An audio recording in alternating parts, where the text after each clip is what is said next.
What you're seeing here is a blonde mannequin that was a custom-made mannequin that has very, very thin hair on top, and this may be somewhat common for a lot of you. May not have the hair this long or look kind of like this. I'm going to transform this mannequin into a completely new look using, which is probably my personal favorite hair unit from LaVivid, and that is the one that I was wearing a number of months ago, which is the thin skin poly base, and it's a very kind of neutral, almost beige blonde color. And I had picked that one out to really look best on me based off of my natural color, and when my hair was a lot longer and I was younger, it was a blonde color. So this mannequin, however, the hair is quite a bit lighter than the hair system. So what I want to do is create a very modern, trendy type of haircut where we're going to take this down relatively short throughout the sides and the back and create kind of like an undercut, disconnected look, because you can wear those types of styles if you're wearing a hair system. You know, you may be a younger guy experiencing hair loss or hair thinning, and you want to still look kind of modern and cool. Well, you can achieve those looks very, very easily.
Okay everyone, here is the finished result, and as you can see, this looks awesome. I really think this came out incredible. I applied the glue, I did the whole process, laid everything over, and then held the hair up and used a razor. You can get these anywhere. This is probably for barbering razors, so that's how you're gonna get these. This one was already cut in half. I held up the hair and saw where the disconnection was, where the scalp met the natural hair, and then I used the razor and just lightly cut along and was able to get a really nice clean cut right along the edge here, okay, which keeps it looking very, very natural. I established the length first in through here all the way around.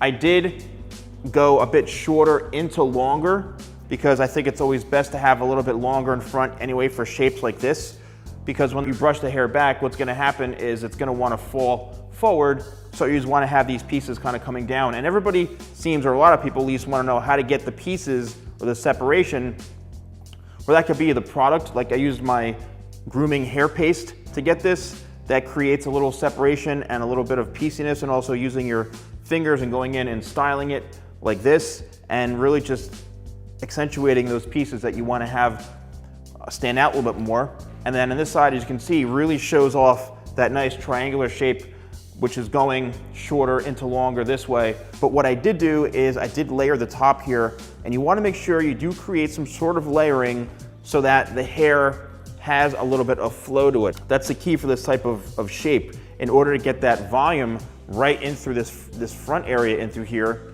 just cut off that excess skin right, or the poly base, right until the hair starts. And that's gonna give you the most natural looking hairline. So the hairline to me came out unbelievable. The whole unit looks great. It's got a nice flow to it. And I think this is an awesome look. And this is a very, very trending type of haircut. This whole Eboy, you know, kind of look is great, paired up with an undercut. And I think this looks great.